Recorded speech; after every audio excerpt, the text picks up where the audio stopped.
Saudara Komisi 3 DPR RI menyatakan KUHP dan KUHAP yang baru memastikan pengkritik pemerintah seperti komika Panji Pragiwaksono tidak akan mengalami pemidanaan sewenang-wenang. Ketua Komisi 3 DPR RI Habibur Rahman menegaskan pemberlakuan KUHP dan KUHAP baru justru akan melindungi para pengkritik pemerintah seperti Panji Pragiwaksono dari upaya kriminalisasi yang sewenang-wenang. Politisi Partai Gerindra ini menekankan KUHP dan KUHAP baru berbeda dengan KUHP dan KUHAP yang sebelumnya. Dua ketentuan baru ini bukan lagi bagian dari aparatus represif, namun justru akan menjadi alat bagi warga negara untuk mencari keadilan. Itulah kenapa Mensra itu tidak didesain untuk mengubah para politisi. Dengan KUHP dan KUHAP baru, pengkritik pemerintah seperti Panji Pragiwaksono, kami jamin tidak akan mengalami pemidanaan sewenang-wenang. Reformasi hukum pidana dengan terbitnya KUHP baru dan KUHAP baru memastikan para pengkritik pemerintah seperti Panji Pragiwaksono diantaranya tidak akan mengalami pemidanaan sewenang-wenang. Hukum dan dua aturan hukum tersebut bukan lagi bagian dari aparatus represif penjaga kekuasaan, melainkan justru menjadi alat yang efektif bagi warga negara untuk mencari keadilan. Sebelumnya, polisi akan memanggil pelapor hingga komika Panji Pragiwaksono usai laporan dari Angkatan Muda NU dan Aliansi Muda Muhammadiyah soal dugaan kasus penghasutan dalam materi stand-up Mensrea. Setelah menerima laporan polisi kini tengah merencanakan jadwal penyelidikan, diantaranya memanggil para pihak untuk dimintai klarifikasi. Polisi juga akan memeriksa bukti-bukti yang diserahkan pelapor saat membuat laporan.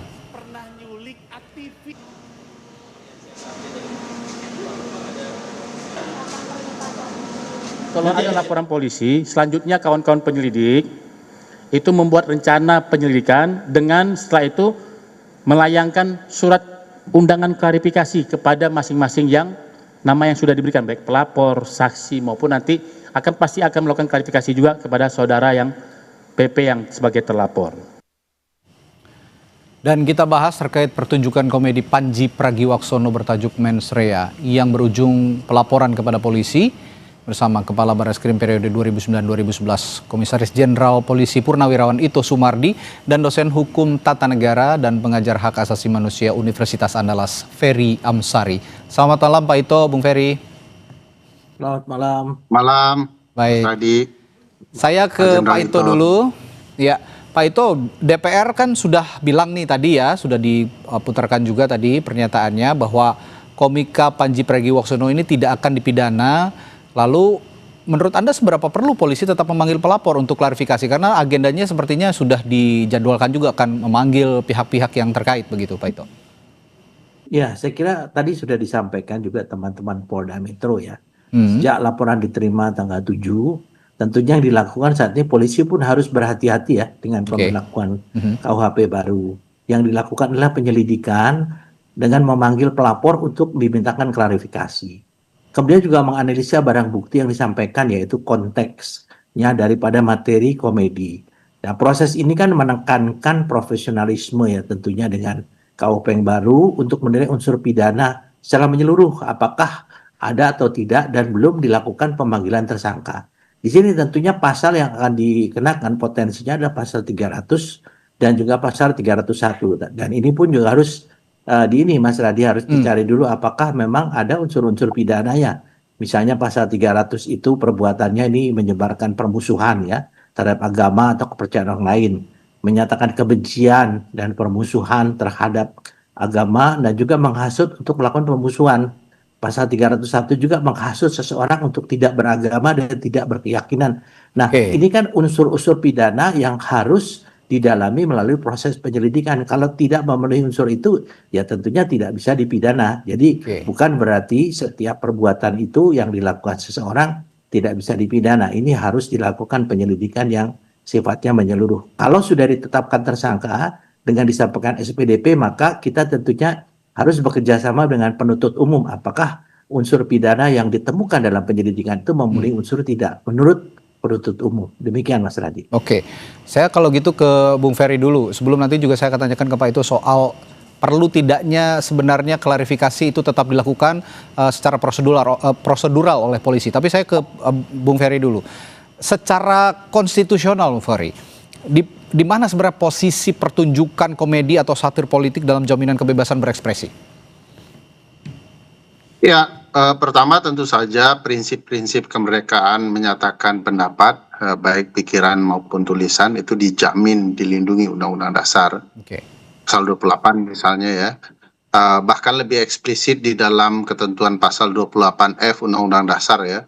Setiap orang yang memiliki informasi, menyebarluaskan informasi itu dalam berbagai media yang mereka miliki, itu dilindungi oleh Undang-Undang Dasar. Nah, dalam konteks kasus Panji ya, bagi saya sebenarnya ini tidak boleh dan tidak seharusnya dilanjutkan ya. Pertama, misalnya kita ketahui bersama pelapor mengatakan adalah bagian dari dua institusi lembaga dakwah Islamiyah terbesar di Indonesia. Kedua-dua lembaganya menyatakan mereka bukan bagian dari kami. Artinya subjek pelapor saja sudah bermasalah. Jadi sebelum masuk ke substansi yang bisa dipastikan dilindungi oleh Undang-Undang Dasar, pelapor pun punya cacat luar biasa yang semestinya pihak kepolisian tidak menindaklanjuti lagi, begitu ya, agar prinsip-prinsip perlindungan hak asasi manusia, perlindungan orang menyampaikan pendapat itu bisa terus berlangsung. Dan apalagi kalau kita ketahui bahwa Panji kan sudah menggarisbawahi bahwa tidak ada niat jahatnya di dalam proses melakukan stand up komedian. Kan ini namanya juga bercanda ya. Perlu kebesaran jiwa untuk itu, dan bagi saya tidak ada satu orang pun yang kemudian boleh menganggap ini sebuah tindak pidana. Ya, satir politik semacam ini sebenarnya bukan pertama kali terjadi ya, sudah sering terjadi, bahkan kalau ini di platform berbayar sebelumnya, bahkan di televisi yang disiarkan secara langsung, satir-satir politik ini sudah biasa terjadi. Tapi tadi saya tertarik dengan pernyataan Bung Ferry soal subjek pelapor saja sudah bermasalah. Ini saya akan tanyakan ke Pak Ito. Terkait hal ini, subjek pelapor yang bermasalah, apa yang perlu ditelusuri dalam klarifikasi kepada pelapor itu? Mengingat pihak NU dan Muhammadiyah menyebut tidak ada afiliasi dengan pelapor, Pak Ito. Ya ini kan kita semua, karena kita dalam proses penerimaan satu pelaporan ini kan polisi wajib menerima. Itu wajib ya, diatur dalam undang-undang. Kemudian juga yang kedua, setelah menerima berarti polisi juga harus berusaha melakukan proses penyelidikan kecuali kasus tertangkap tangan ya. Itu juga diatur dalam undang-undang. Nah, sehingga kalau di sini kita tidak melihat apakah seseorang ini bersalah atau tidak, tapi tentunya tadi sudah disampaikan oleh Mas Ansari ya, Mas Ferry, bahwa kita ya kepolisian juga tidak begitu saja bisa mengatakan bahwa kasus ini dihentikan ya sebelum kita melakukan penyelidikan yang secara komprehensif, karena kan kepolisian bukan lembaga pengadilan ya, sehingga apapun juga yang dikatakan mens rea atau niat jahat ini kan juga harus bisa didukung dengan unsur-unsur pidana dari hasil pendalaman, yaitu pemeriksaan klarifikasi kepada pelapor ya. Nah, makanya di sini kan dari pihak Polda Metro Jaya belum memanggil saudara Panji ya, dan belum menetapkan sebagai tersangka. Nanti daripada hasil penyelidikan dikaitkan dengan tadi, apakah memang mens rea-nya atau niat jahatnya bisa didukung dengan unsur-unsur yang bisa dikaitkan, maka baru kita bisa melanjutkan kasus itu. Kalau tidak, tentunya kita akan menghentikan. Dan ini pun punya hak juga dari pihak pelapor untuk bisa mengajukan misalnya keberatan ya, dengan mekanisme hukum yang ada. Jadi saya kira mungkin betul yang dikatakan Pak Ferry Ansari. Kadang-kadang sekarang kan kita terlalu sensitif ya, tetapi bagaimanapun juga kita juga harus menghormati hak seseorang. Apabila ini menyangkut ataupun kehormatan ataupun pribadi seseorang, tentunya juga kita juga harus melindungi juga hak asasi manusia ini. Tapi kan kita lihat dari segi kelembagaan kan. Saya kira kita menunggu saja hasil penyelidikan ya Mas Radi ya. Tapi saya akan lanjutkan lagi soal mens rea ini ke Pak Ito dulu. Dalam hukum pidana mens rea itu kan soal niat jahat seperti yang dijelaskan Anda tadi Pak Ito. Bagaimana mungkin niat jahat itu dibuktikan dalam konteks komedi atau satir begitu ya. Nah, apakah rasa tersinggung publik itu cukup untuk menggantikan pembuktian niat jahat itu tadi? Saya ingin perdalam sedikit soal ini. Ya. seseorang melaporkan itu boleh-boleh saja. Tetapi kan polisi juga harus lihat apakah laporan itu didukung dengan alat-alat bukti ataupun menurut penelitian penyelidikan daripada penyelidik itu polisi ini menganggap bahwa apa yang disampaikan itu memang bisa memenuhi unsur niat jahat. Kalau tidak ya tentunya itu bisa kita abaikan dan tentunya harus kita keluarkan sebagai surat pemberitahuan penghentian penyidikan ya.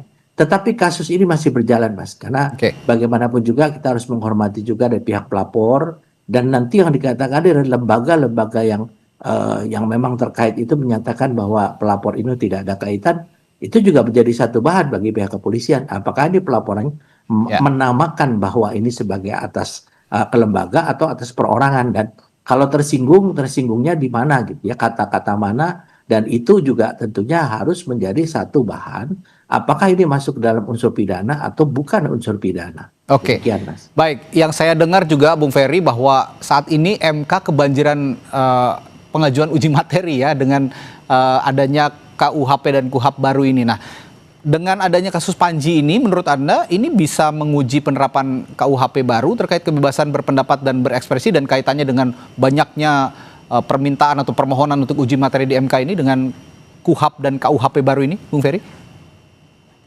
Ya, sebenarnya dari dulu sudah dijelaskan kepada pembentuk undang-undang oleh publik ya, baik di DPR maupun pemerintah, konsekuensi dari undang-undang yang minim partisipasi bermakna oleh publik ya adalah pengujiannya di Mahkamah Konstitusi.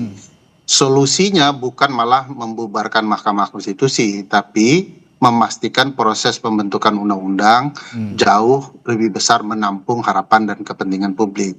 Nah, kasus Panji ini bisa menjadi peristiwa konkret ya, bahwa pasal-pasal karet itu berpotensi sekali mempidana banyak orang, bahkan hal-hal yang semestinya jauh dari aspek pidana. Kan agak lucu ya, ada di sebuah negara yang mengaku demokrasi, orang dipidana karena menjadi pelawak gitu ya. Karena harusnya ujungnya adalah kelucuan bersama, dan tidak boleh ada yang tersinggung, namanya saja melucu begitu. Tapi kemudian hal yang lucu itu malah menjadi alat kriminalisasi. Kalau kita bicara sejarah bernegara ya, pelawak-pelawak yang kemudian mengkritik negara atau penguasa negara itu hanya bisa terjadi dilakukan di kekuasaan yang otoriter atau negara-negara kerajaan yang ada prinsip laissez-faire ya, di mana memuliakan para raja. Nah, kita ini sistemnya presidensial, kita lebih terbuka agar rakyat yang punya kuasa bisa mengkritik bukan melalui kewenangan atau kekuasaan, tetapi melalui daulatnya untuk menyampaikan segala kehendaknya agar pemilik kekuasaan bisa kemudian mengubah diri. Nah, saya paham juga apa yang disampaikan oleh Jenderal Ito ya, bahwa polisi dalam kurun waktu tertentu tentu tidak dalam waktu yang sangat cepat menolaknya. Karena memang tidak ada azas menolak perkara itu dimanapun laporan harus hukum yang ada. Ya. Tetapi kalau ini kan sudah jelas nih, ada orang ngaku dari Muhammadiyah, dari NU lembaga besarnya saja tidak mengakui. Sebaiknya memang kepolisian tidak membuang waktu dengan itu. Tetapi saya bisa pahami kalau polisi malah kemudian meng-cross check apakah ada orang yang mengakui bahwa dirinya bukan Muhammadiyah, bukan NU, tetapi melaporkan dirinya sebagai bagian dari itu. Mungkin konteksnya bisa berbalik ya. Orang yang kemudian dilaporkan, yang ngaku-ngaku Muhammadiyah dan NU itu malah kemudian akan dipertanyakan apa motifnya, apakah kemudian pengakuan semacam itu malah berujung kepada pemidanaan. Saya sendiri berharap kedua-duanya tidak dipidana karena ini negara bebas, tinggal dikoreksi saja dan kita tidak berputar-putar di isu ini. Karena saya yakin isu ini adalah isu yang ditumpangi ya untuk keributannya arahnya berbeda dibandingkan isu soal penanggulangan bencana ya. Nah, ini menarik juga kalau begitu soal peran polisi di negara demokrasi seperti di Indonesia. Seperti kita ketahui, Polri ini kan tonggak terdepan ya, pelaksana kitab undang-undang hukum pidana. Nah, kalau dalam negara demokratis, haruskah polisi menjadi penjaga moral dalam tanda kutip, atau cukup sebagai penegak hukum berbasis unsur pidana yang ketat? Saya akan tanyakan hal itu nanti kepada Bung Ferry Amsari setelah jeda di Sapa Indonesia Malam. Tetaplah bersama kami. Masih membahas pelaporan terhadap apa yang ada dalam show stand up comedy Menstrea milik Panji Pragiwaksono ke polisi. Tadi saya ke Bung Ferry bertanya dalam konteks peran polisi di negara demokrasi seperti di Indonesia.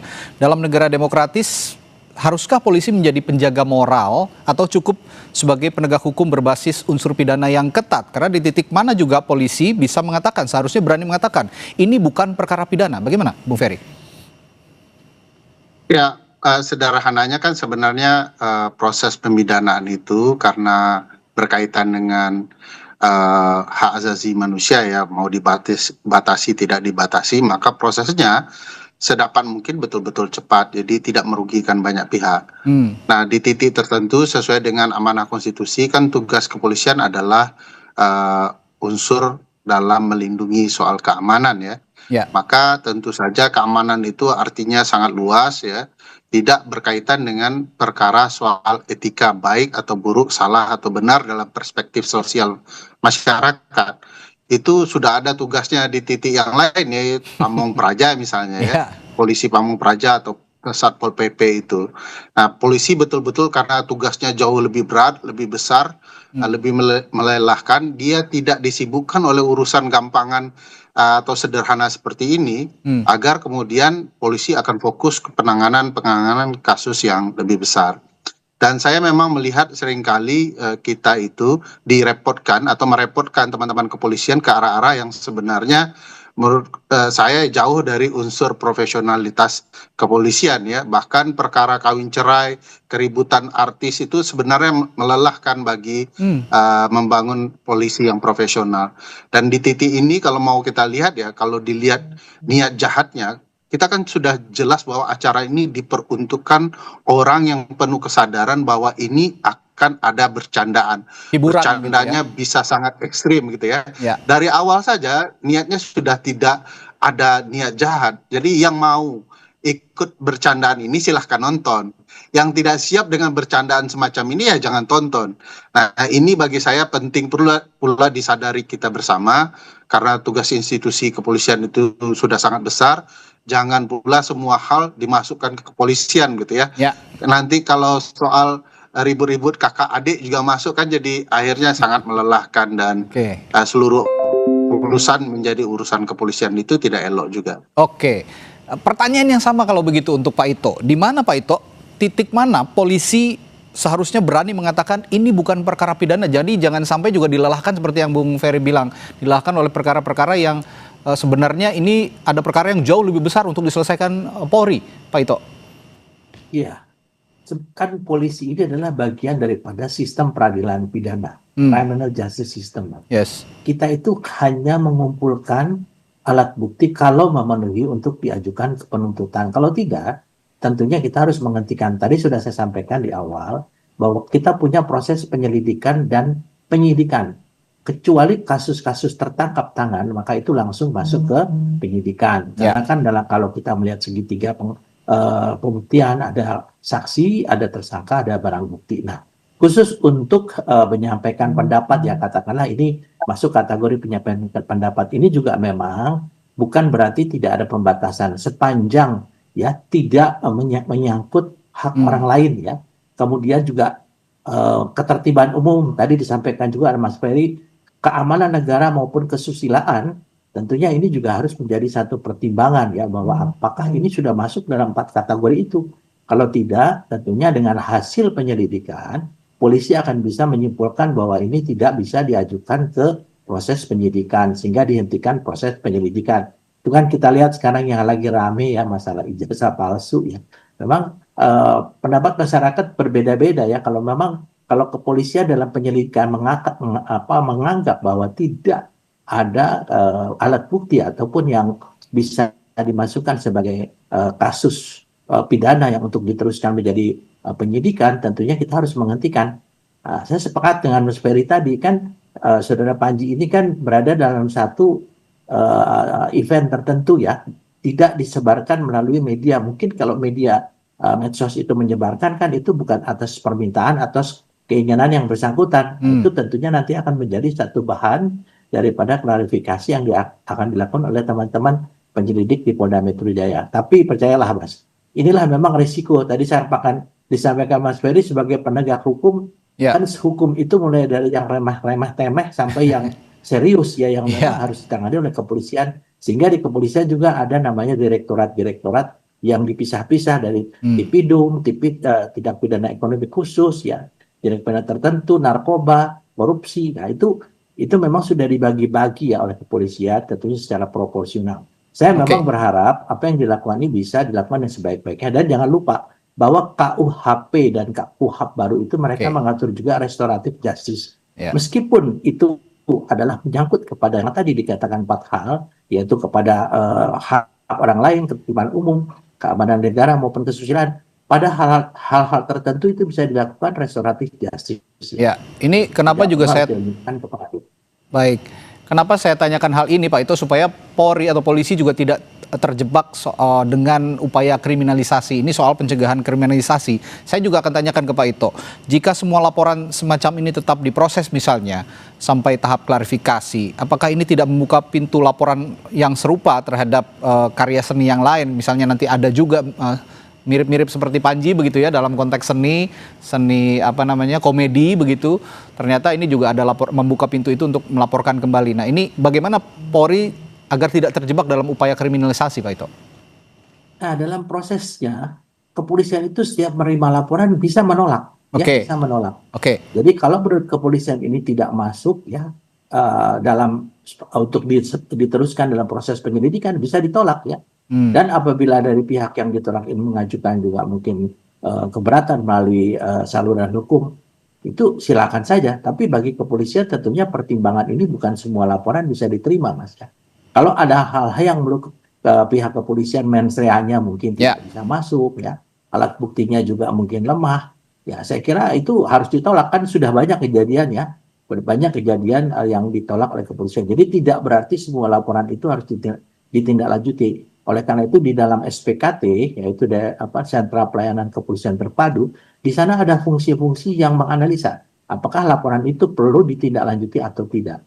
Jadi saya kira perlu kita luruskan di sini bahwa tugas kepolisian di sini adalah bagian daripada criminal justice system. Jadi kita bukan lembaga peradilan, bukan lembaga penuntutan, tapi kita punya hak untuk menolak setiap laporan yang dianggap oleh kepolisian tidak bisa diteruskan dengan penyelidikan karena alat buktinya lemah. Baik, Bung Ferry, ini kan apa ya, kanal-kanal menyampaikan kritik begitu ya dari komedi ini sebenarnya sudah cukup banyak, dan sebelumnya sering juga komedi-komedi satir ini menyindir apa namanya iklim politik di Indonesia, iklim pemerintahan Indonesia. Tapi memang belum banyak juga yang berujung pada pemidanaan. Tapi kalau penyampaiannya secara serius begitu ya, kritik tajam, apa namanya, protes keras, ini banyak yang berujung pada pidana. Tapi yang ini saya tanyakan begini, apakah misalnya pelaporan-pelaporan seperti yang dilakukan terhadap Panji Pragiwaksono ini bisa menciptakan efek takut ke depannya, misalnya untuk self-censorship gitu ya, bagi komedian, seniman, ataupun apa namanya, ya komedian, seniman, dan artis misalnya, untuk menyampaikan pendapat, Bung Ferry? Ya, tentu akan ada rasa khawatir ya, apakah kemudian dalam berinteraksi berkesenian ada unsur-unsur yang menghilangkan kebebasan mereka berkesenian itu.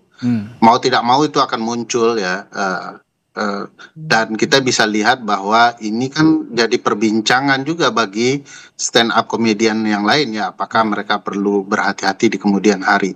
Tapi yang namanya seni dan demokrasi itu saling terhubung, Mas Radi. Jadi suatu waktu kalau kemudian kekuasaan itu sudah keterlaluan, bagaimanapun mereka akan terus berkesenian, menjalankan kepentingan dan tugas berkesenian mereka, yaitu mendidik masyarakat juga. Dan perlu kita ketahui bahwa seperti yang disampaikan oleh Jenderal Ito tadi, unsur-unsur yang mengarahkan bahwa kasus ini ditolak sudah cukup besar, tinggal eksekusinya saja dari teman-teman kepolisian ya. Misalnya dengan subjek yang salah itu, ini sudah nggak usah dilanjutkan lagi karena sistem integrated criminal justice sistem kita itu kan berjenjang ya. kan kalau polisi juga asal-asalan juga akan dipertanyakan oleh struktur yang lain, bahkan sampai di pengadilan. Dan di pengadilan juga akan ditanya, ini Anda akan melindungi hak orang untuk berkomedi atau tidak? Apalagi ada unsur yang sangat penting di dalam konsep perlindungan hak asasi manusia ya. Ini kan forum internum ya, ada yang eksternum ya. Nah ini internumnya begini, karena orang yang mau masuk ke dalam untuk ikut terlibat dengan bercandaan ini dengan secara sadar tahu bahwa forum ini adalah untuk bercanda. Kalau sedari awal dia sudah tahu bercanda, ngapain dia pidanakan kan gitu ya. Jadi akhirnya teman-teman kepolisian juga ditantang untuk itu, untuk memastikan bahwa perlindungannya akan muncul. Tapi di sisi yang lain memang tidak bisa serta-merta. Tentu orang melapor diolah dulu, terutama juga diketahui kalau ternyata yang melaporkan salah, bukan orang yang sebenarnya harus melaporkan, ngaku-ngaku, ini ada konteks hukum yang lain yang perlu dipertimbangkan oleh unsur kepolisian yang mungkin bisa berdampak kepada pelapor. Tujuannya agar tidak semua orang nanti ke depannya suka-suka orang dilaporkan gitu ya. Dia berkegiatan dilaporkan. Jadi pelapornya pun juga harus diberikan pembelajaran hukum agar dia juga tidak serampangan melakukan tindakan hukum. Ya, kita ketahui kanal komedi ini selalu menjadi kanal yang paling ringan begitu ya untuk menyampaikan kritik, kanal yang paling bisa diterima oleh masyarakat untuk menyampaikan kritik, bahkan pejabat negara juga mostly menerima dengan kritik melalui kanal komedi, sehingga jangan sampai kanal komedi ini yang menjadi kanal kritik terakhir yang disampaikan ringan dan fun begitu ya, akhirnya tertutup begitu saja sehingga kanal-kanal kritik yang lain juga tidak bisa dibuka untuk menyampaikan kritik kepada pemerintah, terutama kebijakannya.